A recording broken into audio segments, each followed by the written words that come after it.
إلا نواصل معاكم من بوتا بالي على الأجواء الطبيعية، المناظر الخلابة دي فوق وتحت، شلالات وأشجار وأيام رجلية ما شاء الله. شوف الأجواء الطبيعية جميلة، الناس مرتاحين.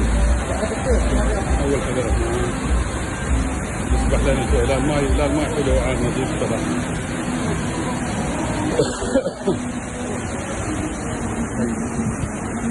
حلو الطبيعة دي.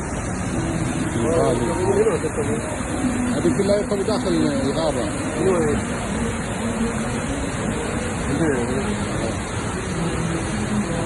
شو حد يطلع من هنا؟ هذا كلها طريق غير فوق هذا بيض العز فوق.